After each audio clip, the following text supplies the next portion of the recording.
Sasa hayo wakaulizane wao. Umenielewa? Kwamba tuna mtu tumesikia yeye alizuia kwa sababu alileta usajili wako wa bukubuku ambao umefelisha. Umenielewa? Ambao watu sasa hivi wanaopigia kelele. Huyu aliyofelisha Paul Peter Kasunda ndio aliyotuletea striker Dumbia Osimhen. Unanisikia? Aliyotufelisha Paul Peter Kasunda ndio aliyotuletea Osimhen Dumbia.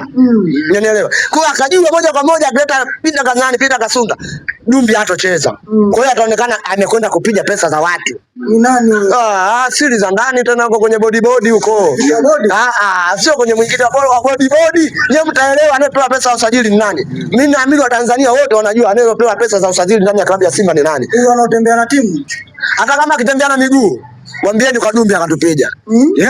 Akitembea kwa miguu, mwambieni kwa Dumbia akatupiga. Dumbia kawapiga tena? Wewe subiri utakuja. Sisi mko mnasema ni striker ambalo la kufunga kama Victor Osimhen. Sasa Osimhen mwenyewe miguu yenyewe kama hata uloto ana. Ile miguu haina uloto ile. Ushirikiano mdogo kwenye miguu unaenda kujiita Osimhen wa wapi?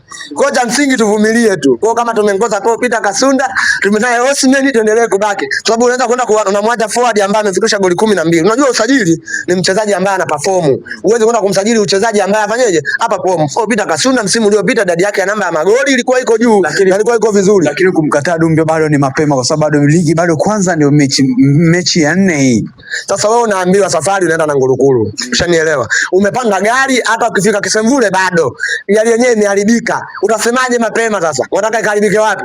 Tena afadhali wewe umeharibikia mjini mapema asubuhi ilisha dogo tufukuzane. Ingeharibikia mjapanda huko. Singeanza kulaumiana mnakaa polini, ndio maisha ya polini haya. Mmekaa polini wiki 2, gari hazipiti nyewe mmebaki na gari yenu, vifata kilomita zaidi ya 400 mpaka mnakuja kurudi mshaliwa na Simba sana tu. Ndio masuala haya ya Dumbia. Kwa sisi tunaamini kama ni mchezaji kwa sababu kaja mchezaji na tuweze kumzuia mtu riziki. Unajua Dumbia akapata riziki kama alivyopata wachezaji wengine. Kama unajua Jobe alipata riziki Simba.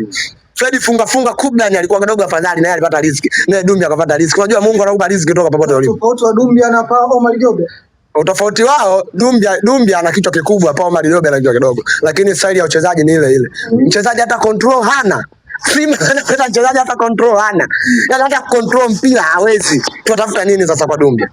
Umenielewa? Lakini kwa kuwa ni mchezaji wetu, acha tumpe motisha aendelee kucheza mpaka pale tutakapoona kwamba muda wa usajili umefika, tutafute namna ya kufanya. Lakini kwa sasa hizi kwa sababu ni mali yetu, acha tuvumilie kwa sababu tuna wabovu wengi ndani ya Simba, lakini tunao mpaka sasa hivi.